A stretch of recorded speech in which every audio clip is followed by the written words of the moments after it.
Movie की शुरुआत में हमें 1943 का सीन दिखाया जाता है और यह वक्त वर्ल्ड वॉर 2 का वक्त था और इसी वक्त में हम एक सर्कस मास्टर को देखते हैं जिसका नाम इजराइल था, जो सभी लोगों को अपने सर्कस में इनवाइट करना चाहता था। वो सबको बताता है कि हमारे सर्कस में आप सबको जादुई शक्तियों से एंटरटेन किया जाएगा और उसका सर्कस देखने के लिए बहुत सारे लोग आते हैं, जहां पर सबसे पहले हमें कैंसियो नाम का एक परफॉर्मर दिखाया जाता है जिसके अंदर किसी भी इंसेक्ट को कंट्रोल करने की पावर थी और वो अपनी पावर से जुगनू को कंट्रोल करके सभी लोगों को एंटरटेन करता था। इसके बाद हमें मारियो नाम का एक जोकर दिखाया जाता है जो किसी भी लोहे की चीज को अपनी बॉडी से चिपका सकता था। इसके बाद हमें एक और परफॉर्मर दिखाया जाता है जो कि एक बीस्ट था जिसका नाम फुलवियो था, जिसकी पूरी बॉडी पर बहुत सारे बाल होते हैं और ये बीस्ट बहुत ज्यादा ताकतवर होता है जो अपने हाथों से लोहे की मोटी मोटी सलाखों को तोड़ सकता था। इसके बाद आखिर में हमें मटिल्डा नाम की एक लड़की दिखाई जाती है जिसके अंदर इलेक्ट्रिसिटी की पावर होती है, यानी कि वो अपनी बॉडी से इलेक्ट्रिसिटी पैदा कर सकती थी और साथ में ही जो कोई भी उसे हाथ लगाता उसे करंट भी लगता था। और ये होते हैं फ्रिक्स 4 यानी कि इस सर्कस के मेन 4 परफॉर्मर जिन्हें सभी लोग बहुत ज्यादा पसंद करते थे। और फिर जब ऑडियंस सर्कस को एंजॉय कर रही होती है तभी वहाँ पर बम से अटैक होने लगता है जिसमें कई लोग मारे जाते हैं और पूरा का पूरा सर्कस तबाह हो जाता है, जिसकी वजह से इन सबका सर्कस यानी कि सबका काम खत्म हो गया था। इसीलिए सर्कस का मास्टर अपने चारों परफॉर्मर के साथ इस शहर को छोड़कर चला जाता है। वो अपने चारों परफॉर्मर्स से कहता है कि हमें यहाँ से अमेरिका जाना होगा जहाँ पर हमारा शो बहुत चलेगा और हम बहुत सारे पैसे कमा सकते हैं और साथ में ही वहाँ पर वॉर भी नहीं है और मैंने एक आदमी से बात कर ली है जो हमें कुछ पैसों के बदले अमेरिका भेज सकता है। फिर हम देखते हैं कि यहाँ पर जो फ्रिक्स 4 होते हैं उनके पास अपनी कुछ सेविंग होती है, लेकिन ये सब के सब डर रहे थे और ये नहीं चाहते थे कि उनके सारे पैसे और सेविंग खत्म हो जाए। लेकिन यहाँ पर मटिल्डा कहती है कि हमें अमेरिका जाना चाहिए क्योंकि यहाँ पर वर्ल्ड वॉर चल रहा है और ये जगह खतरों से खाली नहीं है। फिर मटिल्डा के समझाने पर वो सब मान जाते हैं। इसके बाद वो सबके सब अपने पैसे सर्कस मास्टर को दे देते हैं और वो अमेरिका की टिकट लेने के लिए निकल पड़ता है और जाते हुए वादा करता है कि मैं शाम तक जरूर वापस लौट कर आऊंगा। लेकिन रात होने के बावजूद भी वो वापस नहीं आता है। तभी उनमें से कुछ लोगों को लगता है कि वो उनके पैसे लेकर भाग गया है, लेकिन मटिल्डा को अभी भी लगता था कि सर्कस मास्टर जरूर वापस आएगा। तभी फुलियो उसे कहता है कि वो वापस नहीं आएगा, वो एक धोखेबाज था जो हमारे पैसे लेकर भाग चुका है। मटिल्डा को इस बात पर जरा भी विश्वास नहीं था। फिर सीन शिफ्ट होता है और हमें फ्रांस नाम के आदमी को दिखाया जाता है जिसने एक आदमी के सर को पानी के अंदर डुबा कर रखा होता है और वो अपने पास में खड़े अपने भाई एमोन से कहता है कि इस आदमी के अंदर सुपरनेचुरल पावर है जिस वजह से वो कई घंटों तक पानी में रह सकता है। लेकिन कुछ ही मिनटों के बाद वो आदमी मर जाता है, जो देखकर फ्रांस एकदम गुस्सा हो जाता है, जिस पर एमोन उसे कहता है कि तुम किसी काम के नहीं हो, मैं तुम्हें कल ही शहर से भगा दूंगा। लेकिन फ्रांस उसे रिक्वेस्ट करके 1 हफ्ते की मोहलत मांगता है, जिसकी काफी कोशिशों के बाद एमोन मान जाता है। असल में फ्रांस का सपना होता है कि वो भी अपने भाई की तरह हिटलर के लिए काम करे।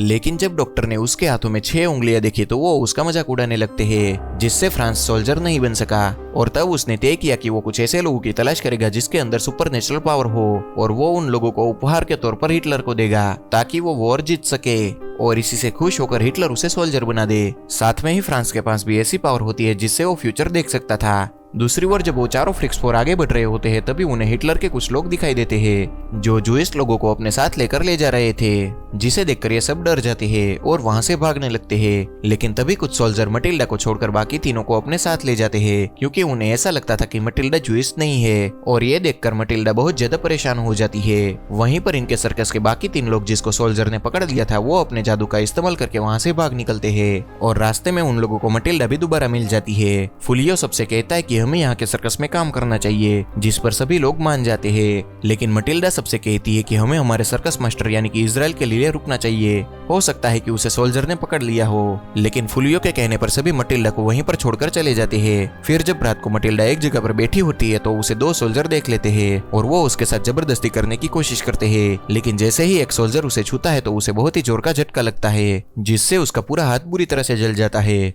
जो देखकर वो दोनों सोल्जर एकदम से घबरा जाते हैं और मौका देखकर मटिल्डा वहां से भाग निकलती है। लेकिन इस हादसे की वजह से वो बहुत ज्यादा डर गई थी, जिस वजह से उसका पूरा शरीर बिजली के जैसे चमकने लगता है और इसी वजह से वो बेहोश हो जाती है। अगले दिन जंगल में छुपकर रह रहे जूइश लोगों को मटिल्डा बेहोश हालत में मिलती है, इसीलिए वो लोग उसे अपने साथ कैंप ले जाने का सोचते हैं। लेकिन वहां पर भी जैसे एक आदमी उसे छूता है तो तुरंत उसे बिजली का झटका लगता है, जो देखकर सभी लोग दंग रह जाते हैं। फिर भी जैसे तैसे करके एक आदमी जिसने अपने हाथ में ग्लव्स पहने होते हैं वो मटिल्डा को उठाकर एक गाड़ी में डाल देता है, जिसके बाद सभी लोग कैंप पर जाने के लिए निकल जाते हैं। दूसरी ओर हम देखते हैं कि फुलवियो और बाकी लोग सर्कस के पास आ गए थे, जो कि काफी बड़ा सर्कस था जहाँ पर वो तीनों नए ज्वाइन होने वाले लोगों के साथ जाकर खड़े हो जाते हैं और तभी उन्हें सिलेक्ट करने के लिए फ्रांस वहाँ पर आता है। और जब वो उस तीनों की पावर दिखता है तो वो उनको सिलेक्ट कर लेता है। असल में वो जानना चाहता था कि ये लोग अपनी पावर कैसे इस्तेमाल कर रहे हैं और उसकी बॉडी के अंदर पावर कैसे प्रोड्यूस होती है, इसीलिए इन लोगों को यहाँ पर बांध दिया जाता है और इन तीनों को बहुत ज्यादा टॉर्चर किया जाता है। फिर हम मटिल्डा को देखते हैं जिसे अब होश आ चुका था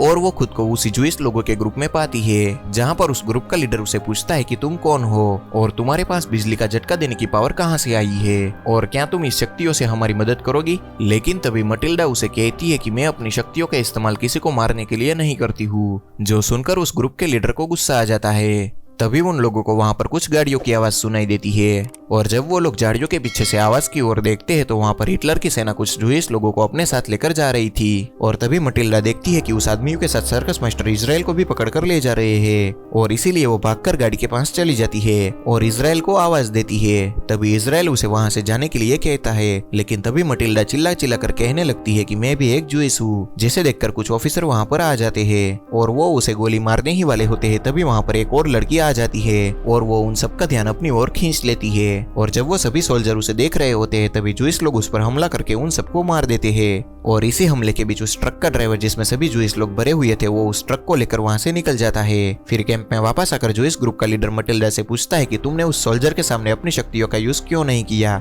लेकिन मटिल्डा उस पर कुछ भी नहीं कहती है और गुस्से में वो ग्रुप लीडर उसे मारने लगता है। और काफी ज्यादा मार खाने के बाद मटिल्डा उसे कहती है कि मेरी शक्तियों की वजह से मेरी माँ मर गई थी। यह सुनकर वहां पर खड़े सभी लोगों को अफसोस होने लगता है और इतना कहकर मटिल्डा रोने लगती है। दूसरी ओर हम देखते हैं कि फ्रांस अजीब तरह का ड्रग लेता है जिससे उसे फ्यूचर के विजन दिखाई देने लगते हैं और उस विजन में उसे एक मोबाइल दिखाई देता है जिसमें चल रही वीडियो से उसे पता चलता है कि हिटलर वॉर हार जाएगा। और तब उसे सारे के सारे विजन अपनी नजरों के सामने होते हुए दिखाई देते हैं जिससे वो बहुत ही घबरा जाता है। तभी उसे वहां पर मटिल्डा और उसके तीनों साथी भी दिखाई देते हैं जिसे देखकर वो समझ जाता है कि यही वो शक्ति वाले इंसान है जिसे वो ढूंढ रहा है। इसीलिए सबसे पहले वो उन सबका स्केच बना लेता है। फिर अगले सीन में हम देखते हैं कि मटिल्डा फुल्वियो और उसके बाकी साथियों को ढूंढते हुए उस सर्कस के पास आ जाती है, लेकिन वहां पर मौजूद सोल्जर को उस पर शक हो जाता है, इसीलिए वो उससे बचकर भागने लगती है और भागते भागते वो फ्रांस के कमरे में आ जाती है जहां पर फ्रांस उसे बेहोश कर देता है। और फिर वो उसके होठ पर बल्ब टच करके चेक करता है कि ये वही विजन वाली लड़की है या नहीं और बल्ब के जलते ही उसे विश्वास हो जाता है कि ये वही लड़की है। फिर रात को होने वाले सर्कस में फ्रांस सभी लोगों से कहता है कि आज मैं आप सभी के सामने ऐसे लोगों को लाने वाला हूँ जो हमारे वर्ल्ड वॉर के जीतने के सपने को सच कर देंगे।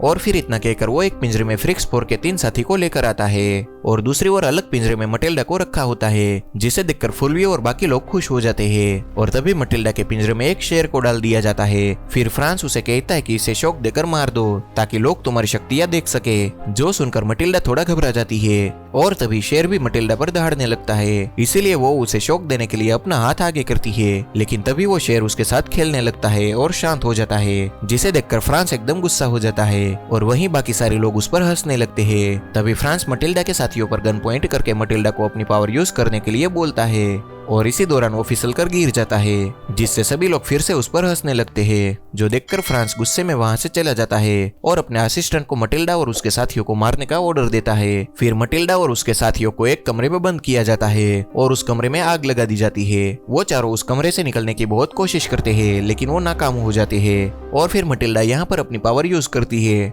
और वो उस कमरे के डोर को ब्लास्ट कर देती है, जिससे वो लोग वहां से आजाद हो गए थे और उस ब्लास्ट से फ्रांस भी इंजर्ड हो गया था। फिर वो चारों उस सर्कस से बाहर भाग जाते हैं और जब वो भागते हुए बाहर आते हैं तो वहां पर एक बहुत ही बड़ी तोप पड़ी हुई थी और उस तोप से एक एक करके वो वहां से निकल जाते हैं, लेकिन आखिर में फुल्वियो वहीं पर ही रह जाता है और उससे निकलने से पहले ही वहां पर हिटलर के सोल्जर आ जाते हैं। और उससे पहले कि वो लोग उसे पकड़ पाते तभी वहां पर एक बीस्ट जैसी लड़की कुछ घोड़े लेकर आ जाती है और फुल्वियो उस घोड़े पर बैठकर अपने बाकी तीनों साथियों के पास पहुंच जाता है और फिर वो चारों फैसला करते हैं कि वो उस ट्रेन की ओर जाएंगे जिस ट्रेन में बहुत सारे जूइश लोगों को पकड़कर कंस्ट्रक्शन कैंप में ले जाया जा रहा था। और फिर वो चारों उस ओर निकल पड़ते हैं। वहीं दूसरी ओर हम देखते हैं कि फ्रांस का भाई एमोन फ्रांस के पास आता है, जो उसे कहता है कि अब बहुत हो चुका, मैं तुम्हें इस शहर में नहीं रहने दूंगा। और यह सुनकर फ्रांस गुस्से में आकर अपने भाई पर हमला कर देता है और फिर उसका गला दबाकर उसे मार देता है। इसके बाद फ्रांस उसके कपड़े पहनकर अपनी छठी उंगली काट देता है और एक सोल्जर बनकर बाहर आता है और उस ट्रेन की ओर निकल पड़ता है जिसमें वो फ्रिक्स 4 गए थे।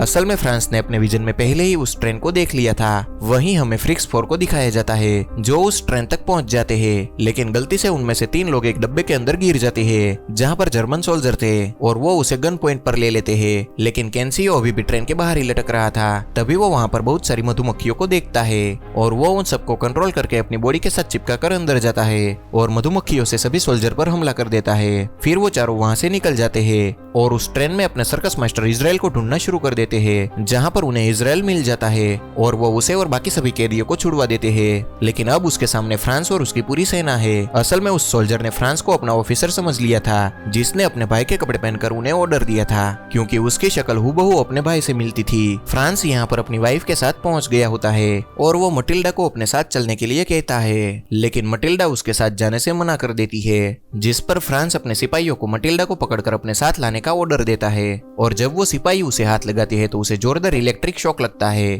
और तभी जो जूइश ग्रुप का लीडर होता है वो भी अपने लोगों के साथ वहां पर पहुंच जाता है। और फिर जूइश लोग और हिटलर के सोल्जर के बीच में बहुत ही जबरदस्त फाइट होती है और चारों ओर बहुत सारी गोलियां चल रही होती है। और इसी फाइट के दौरान एक गोली सर्कस मास्टर इजराइल को लग जाती है जिससे उसकी मौत हो जाती है। मटिल्डा इजराइल की मौत से बहुत ज्यादा दुखी और गुस्सा हो जाती है। वहीं हम देखते हैं कि उस ट्रेन में भी आग लग गई थी जिसमें बहुत सारे लोग फंसे हुए थे, लेकिन तभी वहां पर कैंसियो सभी मधुमक्खियों को उस आग के ऊपर भेज देता है जिससे वो सभी लोगों की जान बचा लेता है। और अब हिटलर की पूरी सेना उसके सामने होती है जो उस पर गोलियां बरसा रही थी। तभी उसके सामने मटिल्डा आ जाती है और वो अपनी बॉडी से बहुत ज्यादा इलेक्ट्रिसिटी प्रोड्यूस करती है और यहाँ पर जितने भी हिटलर के सोल्जर होती है उन सबको मार देती है। लेकिन फ्रांस जैसे तैसे करके बच जाता है, लेकिन उसकी वाइफ की मौत हो गई थी। साथ में उसे यह भी एहसास हो गया था कि अब वो हार चुका है, इसीलिए वो खुद ही अपनी जान ले लेता है। इसके बाद हम देखते हैं कि फ्रिक्स 4 अपने साथियों से मिलकर बहुत ही ज्यादा खुश थे और वो चारों अपने आगे के सफर पर निकल जाते हैं। और इसी के साथ हमारी ये मूवी यहाँ पर खत्म होती है। तो दोस्तों, अगर आपको हमारी ये वीडियो अच्छी लगी हो तो प्लीज लाइक करें, शेयर करें और सब्सक्राइब करना बिल्कुल भी ना भूलें।